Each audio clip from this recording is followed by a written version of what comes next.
Today's wash day and I have my hair off of my face, so I thought today would be the perfect time to do a video on skincare for brown skin. So today's video I will talk about a couple things. I will talk about what your pimples are trying to tell you. I'll share a little bit about my skin journey. I'll share some do's and don'ts that I've learned throughout my skin journey, and then I'll also share some products that I love for skincare. Okay, so first off, pimples on the forehead are an indication of stress. So in addition to skincare, another way to ensure and control those breakouts is to try and find something that causes stress relief, whether it's exercise, whether it's talking to friends, whether it's having a good laugh every now and then. Those are some things you can do about breakouts on the forehead. Breakouts on the cheek area can be an indication that it may be time to change your pillowcase more frequently, or that you're using dirty makeup brushes. Pimples on the temple are an indication that you could be using some hair products and not washing it away that great at night. If you use edge control, or it could be an indication that you are touching your temple too much. So if you're noticing temple breakouts, try and make sure you're thoroughly washing any hair products away, from your temple day and night, and then also try and touch your face a lot less. Next, pimples here on your jawline and on your neck are hormonal. So they can be an indication that you are about to get your period, or you're eating foods that cause your hormones to fluctuate. I was having a lot of neck and jawline pimples recently, and I was using a lot of soy sauce on my food regularly, whether it was with sushi or with just cooking steamed rice at home. And so what I realized is that soy is a food or a food byproduct that can cause a lot of hormone fluctuations in women, and so I realized that that was something that could definitely be contributing to that.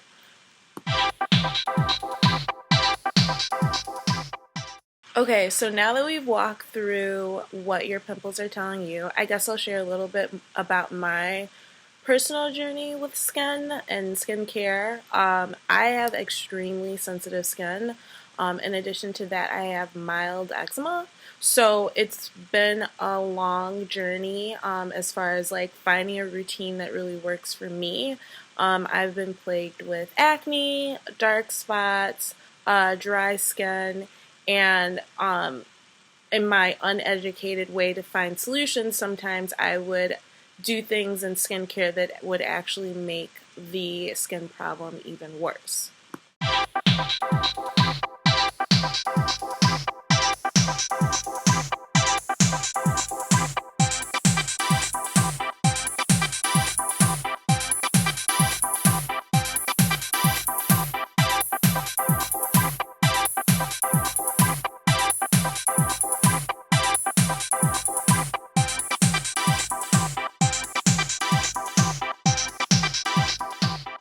So next I'll hop into some do's and don'ts that I've learned over the years, whether it's from trial and error, what I've learned from other really great YouTubers, or just from going to the dermatologist. Number one, if you're having a skin problem and you can't afford to go to the dermatologist, please go. There were times where I didn't go to the dermatologist and I suffered with skin acne and dark spots for years, and I didn't have to, and I go to the dermatologist, and because they know what they're talking about, they can give you a solution right then and there and can save you a lot of time. If you can't afford to go to the dermatologist, there are a lot of great resources here on YouTube, whether it's from everyday people or actual dermatologists who can advise you on what to do. First don't that I learned the hard way, especially if you're someone who has sensitive skin and eczema, do not overly dry out the skin. I know a lot of times it's easy to think that oil automatically causes acne, but some oils are good and some oil levels are healthy for your skin, so do not overly dry out the skin. Sometimes overly drying out the skin can actually cause more acne or irritation of the skin.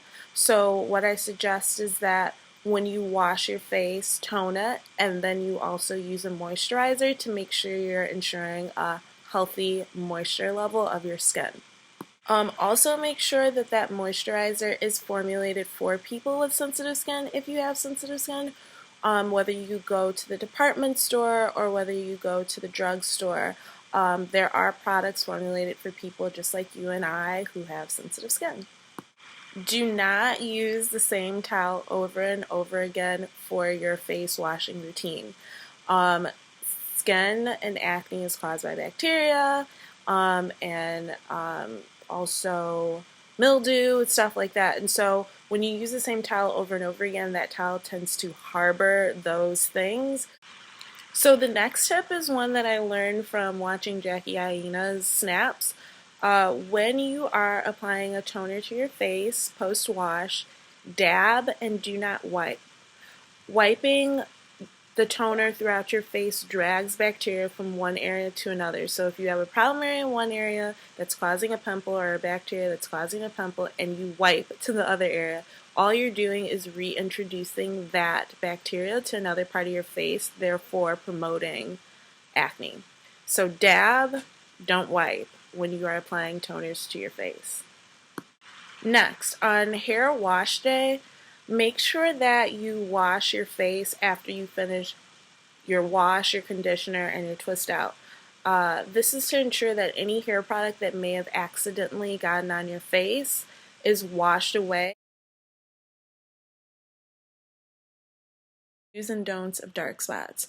Okay, so do use sunscreen or do use a cosmetic with an SPF.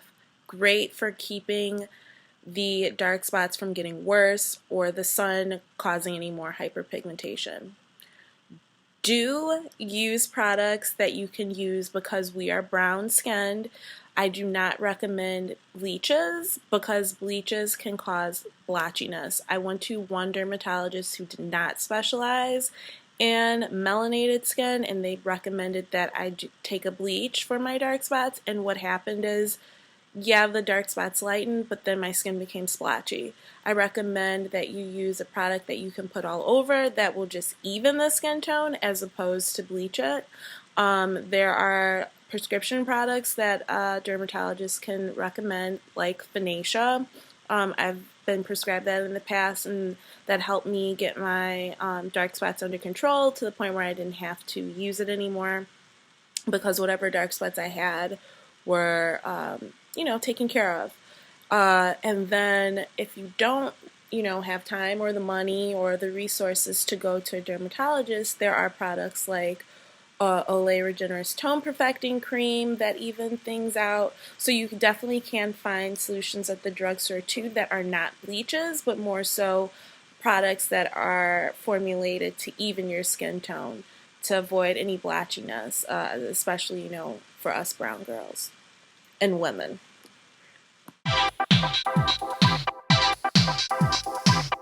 Okay, next I'll be going through products that I recommend and love. First, my toner, I use organic apple cider vinegar and water as my toner. So I apply it day and then I apply it at night after my wash. I will be, right after this, I will show you photos of the apple cider vinegar that I use.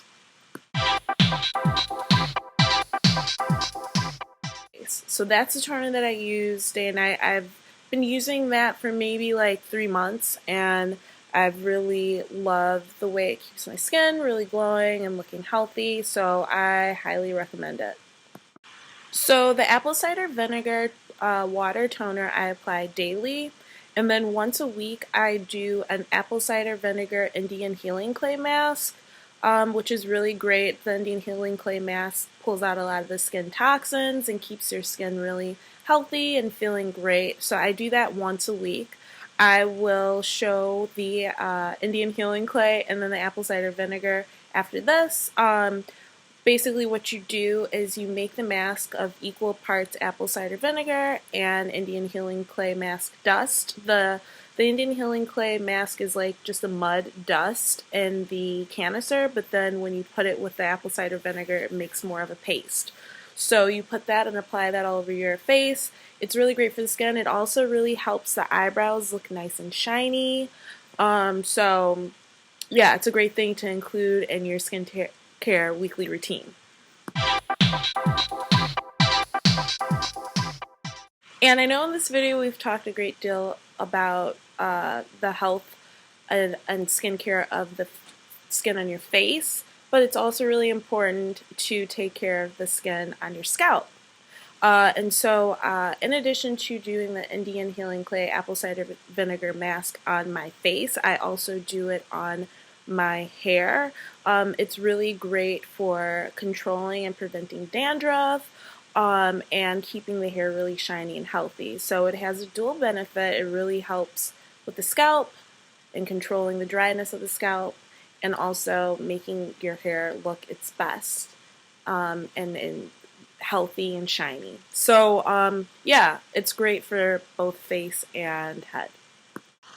In addition to the apple cider vinegar Indian Healing Clay mask for the head, you can also oil your scalp and hair with coconut oil. Coconut oil has a great benefit of controlling dandruff and just keeping hair at its healthiest, most optimal state.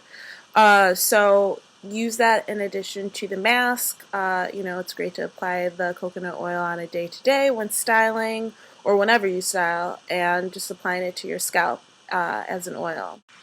If you're prone with mild eczema like myself, a lot of times you can keep it in control with lotion, and making sure that you always keep your skin hydrated and lotioned. My suggestion is that you find a lotion that is accepted by the National Eczema Association. Yeah, I had to look that up, sorry. I have my notes right here. But find a lotion that's accepted by them. A lot of times those are lotions that are formulated to help control your mild eczema. Last but definitely not least, stay away from harsh soaps and lotions that are fragranted.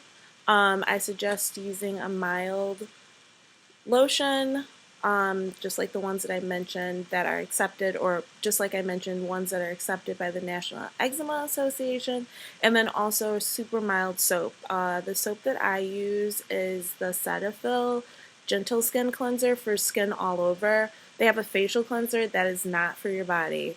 Use the Gentle Skin Cleanser for all skin types. I will show a screen capture or show a photo of it after this. It's really great if you have sensitive skin. The one thing that took me, when I went to the dermatologist years ago, they suggested that I use it, and I would never use it. The thing that would prevent me from wanting to use it is I love a soap with a lather. The Cetaphil does not have a lather. Eventually I got over it. The benefits the benefits to the skin far outweigh the fact that it doesn't have a lather. So just a heads up that it doesn't have a lather, but at the end of the day it's so great you won't even care.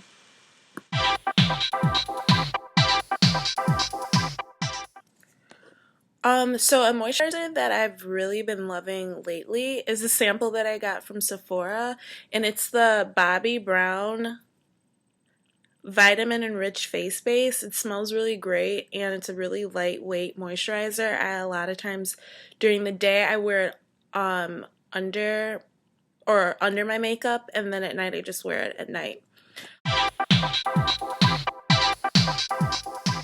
It's great to find moisturizers and lightweight sunscreens.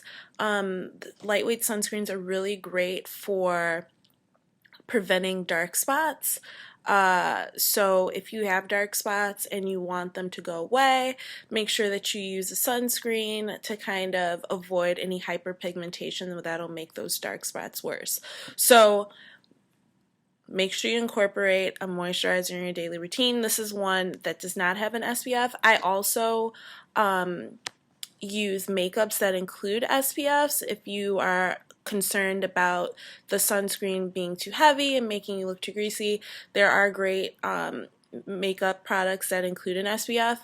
The one thing that I use and love is a Laura Mercier tinted moisturizer. It includes an SPF quality, so it's a sun protectant, but it also is great because it makes your skin look nice and even toned without that ashy look. It matches great. So that is another solution. Okay guys, so that sums up the skincare video. I hope this is helpful. If you have any questions, please include them in the comments below. And if you really like this video, make sure you subscribe. Thanks!